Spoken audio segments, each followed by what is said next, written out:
आज मैं आप सभी के साथ में बची हुई रोटी की ऐसी लाजवाब की नाश्ता रेसिपी बताने वाली हूँ जो आप आज से पहले कभी नहीं खाई होंगी और आज के बाद आप जानबूझकर रोटी बचा कर रखेंगे और नाश्ते में यही नाश्ता बना करके खाएंगे। तो चलिए दोस्तों, फटाफट से इस नाश्ता को बना करके तैयार करती हूँ। मैं भारती कुमारी, हमारे चैनल मिथिला भारती किचन में आप सभी का स्वागत है। कैसे हैं आप सभी लोग? तो चलिए इस नाश्ता को ना फटाफट से बना करके तैयार करती हूँ। और ख़ास तौर पर ये नाश्ता बच्चों को बहुत ही पसंद आते हैं। जब आप ये नाश्ता घर पर बनाएंगे तो बच्चे पिज़्ज़ा बर्गर सब भूल कर यही नाश्ता पर टूट पड़ेंगे और बच्चे के साथ ना बड़े भी ये नाश्ता चट कर जाते हैं। तो चलिए फटाफट से हमने यहाँ पर रोटी लिए हैं और रोटी के बाद यहाँ पर मैंने एक बड़े साइज़ के प्याज लिए हैं और प्याज को इस तरह से छील करके और इनको हम बारीक से इस तरह लच्छे में काट लेंगे। तो इसी तरह से आपको जो सब्जियाँ यहाँ पर पसंद हो वो सब्जियाँ ले सकते हैं, जैसे गाजर भी बहुत अच्छी लगती है इसमें। तो आपके पास अगर गाजर है तो आप गाजर भी ले सकते हैं और इस तरह से बारीक से एकदम लच्छे में काट करके डाल सकते हैं। तो मेरे पास गाजर नहीं थे और अभी जो गाजर आते हैं वो गाजर मुझे पसंद नहीं है, तो इसलिए मैं ख़रीद कर नहीं लाती हूँ ऑरेंज वाले गाजर। मुझे लाल वाले गाजर बहुत पसंद है। तो मैं यहाँ पर सिर्फ प्याज ली हूँ। आपको पसंद है तो आप ले सकते हैं, जैसे बीट रूट भी आप ले सकते हैं। और इस तरह से मैंने एक हरी मिर्च ली हूँ। ये मिर्ची तीखी नहीं है इसलिए मैं डाल रही हूँ। अगर आपकी मिर्च तीखी है और बच्चे के लिए बना रहे हैं और बच्चे नहीं खाते हैं तो आप मिर्च को स्किप कर सकते हैं। और यहाँ पर मैंने अदरक ली हूँ और अदरक को भी इस तरह से लच्छे में काट लेती हूँ। आप चाहे तो इसे कद्दूकस करके भी डाल सकते हैं। तो यहाँ पर मैंने सारी चीज़ को इस तरह से बारीक से और लच्छे में काट ली हूँ। तो मेरी सब्जियाँ कट कर तैयार हो गए हैं और यहाँ पर मैं एक प्लेट में उठा करके रख लेती हूँ। तो दोस्तों, मैं आप लोगों को एक बात का याद दिला दूँ कि अगर आप लोग चैनल को सब्सक्राइब नहीं किए हैं तो फटाफट से चैनल को सब्सक्राइब कर लीजिए और साथ में बेल आइकन को भी दबा लीजिएगा, क्योंकि आने वाली है बहुत सारे नई नई रेसिपी, तो वो आपको जल्दी देखने को मिलेंगे, सबसे पहले आप तक पहुँच जाएंगे। तो साथ में फटाफट से बेल आइकन को भी दबा लीजिएगा। अगर हमारी ये रेसिपी आप लोगों को पसंद आएगी तो वीडियो को लाइक ज़रूर कर लीजिएगा।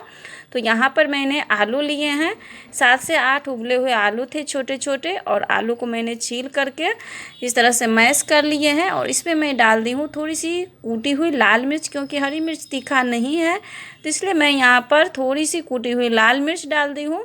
और साथ ही मैंने यहाँ पर आधी छोटी चम्मच मरीच पाउडर डाल दी हूँ। स्वाद अनुसार यहाँ पर मैंने नमक डाल दी हूँ, आधी छोटी चम्मच करीब साबुत जीरा डाल दी। और यहाँ पर मैंने थोड़ी सी नींबू का रस डाल दिए हैं। आप नींबू के रस की जगह पर चाट मसाला, अमचूर पाउडर डाल सकते हैं। थोड़ी सी आप यहाँ पर ऑर्गेनो, चिली फ्लेक्स ये सब डाल सकते हैं। और यहाँ पर मैंने थोड़ी सी ऑर्गेनो भी डाल दिए हैं और सारी चीज़ को क्या करेंगे, अच्छे से मिक्स कर लेंगे। तो इस तरह से हाथों से अच्छे से मिक्स कर लेना है। और ये देखिए आलू वाले स्टफिंग हमारे तैयार है।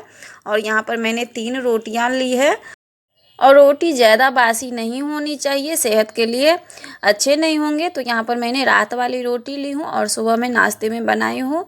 तो इस तरह से रोटी लेना है और रोटी को कुछ नहीं करना है, बस थोड़ी सी केचप लगाना है। इस तरह से टमाटो केचप हो या ग्रीन केचप हो, जो केचप आपको पसंद हो वो आप लगा सकते हैं, या शेजवान सॉस हो वो भी आप लगा सकते हैं। तो इस तरह से लगा लेना है थोड़ी सी। तो यहाँ पर एक रोटी भी मैं आपको दिखा दी, अच्छे से रोटी भी मैंने फैला दिए हैं केचप को। उसके बाद क्या करेंगे, जो मैंने आलू वाले स्टफिंग तैयार करके रखी थी उनको लेंगे और इस तरह से आधी रोटी में हम आलू वाले स्टफिंग को फैला लेंगे। तो चम्मच से हो या हाथ से हो, आपको जैसे हो वैसे आप आधी रोटी में आलू वाले स्टफिंग को फैला दीजिएगा।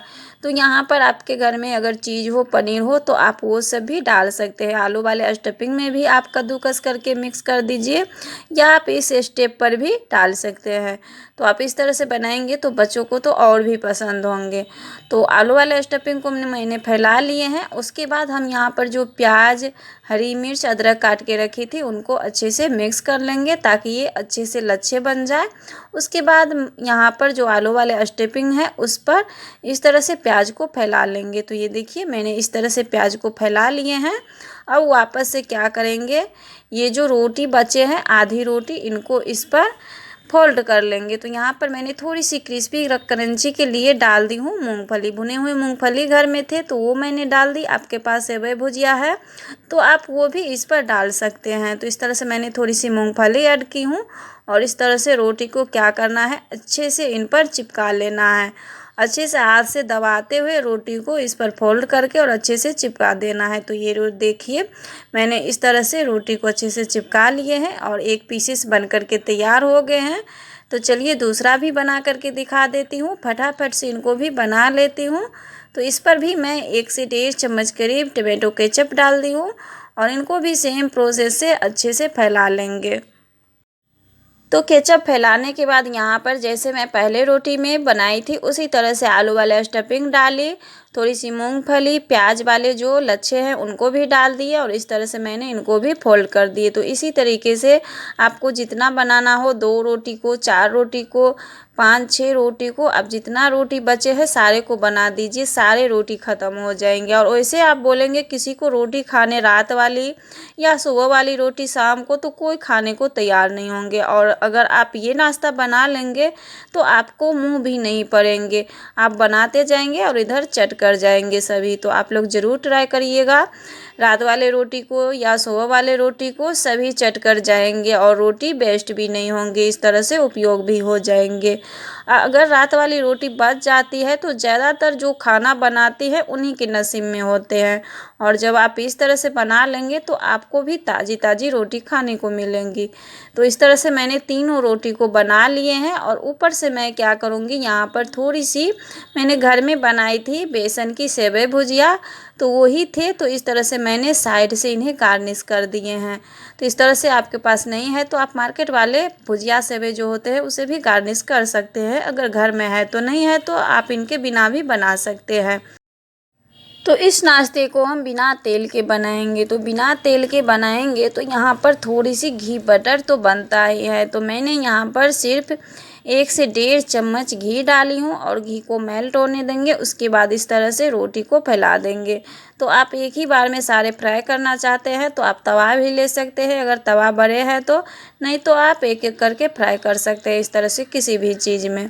तो इस तरह से मैंने 1 से 1.5 चम्मच घी डालने के बाद रोटी को डाल दिए हैं और आंच को यहाँ पर मैं मीडियम करके रखी हूँ और मीडियम आंच पर अच्छे से इनको ऊपर से क्रिस्पी होने तक फ्राई कर लेंगे। जब ये क्रिस्पी हो जाते हैं तो बहुत ही अच्छा सौंधापन भी आते हैं और खाने में भी इनका गजब की स्वाद आते हैं। तो दोस्तों आप लोग इस तरह से ज़रूर ट्राई करिएगा, आपकी रोटी कभी नहीं वेस्ट होंगे। तो यहाँ पर आप देख सकते हैं कि रोटी का कलर चेंज हो गए हैं। तो इस तरह से जब अच्छे से फ्राई हो जाएंगे उसके बाद इनको निकाल लेंगे और जो बाकी के बचे हुए हैं उनको इसी तरीके से अच्छे से फ्राई कर लेंगे। तो यहाँ पर जो पैन में गिर गए थे सेवई भुजिया उनको मैं निकाल दी, नहीं तो ये जल जाते। उसके बाद मैं यहाँ पर बचे हुए रोटी को फ्राई कर लेती हूँ।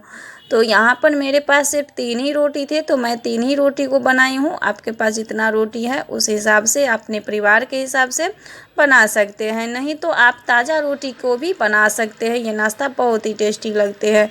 तो आपको सब्जी दाल बनाने की ज़रूरत नहीं पड़ेंगे, बस आप ये नाश्ता बना लेंगे, बिना सब्जी दाल के भी सभी खुशी खुशी से खा लेंगे। आप थोड़ी सी धनिया पत्ते की चटनी पीस लीजिए या केचप या दही घर में है तो उसके साथ में सर्व कर दीजिए। और बच्चों को तो कुछ भी नहीं लगेंगे, सिर्फ आप इस तरह से बना करके दे दीजिए और वो खुशी से खा लेंगे। तो ये देखिए बहुत ही गजब के नाश्ता बनकर तैयार हो गए हैं और देखने में भी काफ़ी खूबसूरत लग रहे हैं। तो दोस्तों आप लोगों को ये नाश्ता की रेसिपी कैसी लगी?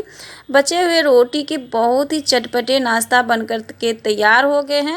आप ऊपर से थोड़ी सी चाट मसाला डाल दीजिए और इन्हें गर्मा गर्म आप सर्व कीजिए। तो मैं गारंटी के साथ कहती हूँ कि आप इनके आगे पिज़्ज़ा बर्गर भी खाना छोड़ देंगे और आप हर रोज़ यही नाश्ता बनाकर खाना पसंद करेंगे। तो इस तरह से आप क्या कीजिए, चाकू से या किसी से आप इन्हें काट लीजिए, खाने में आसान होंगे और इस तरह से सर्व करिए, देखने में भी सुंदर लगेगी और खाने में भी सभी को आसान होंगे। और ये देखिए बहुत ही क्रिस्पी नाश्ता बने हैं, ऊपर से एकदम से क्रिस्पी क्रंची है। तो दोस्तों आप लोगों को हमारी ये बचे हुए रोटी की नाश्ता कैसी लगी कमेंट्स में ज़रूर बताइए और हमारी नाश्ता की रेसिपी पसंद आई हो तो वीडियो को लाइक कर दीजिए, चैनल को सब्सक्राइब कर लीजिए और शेयर कर दीजिए।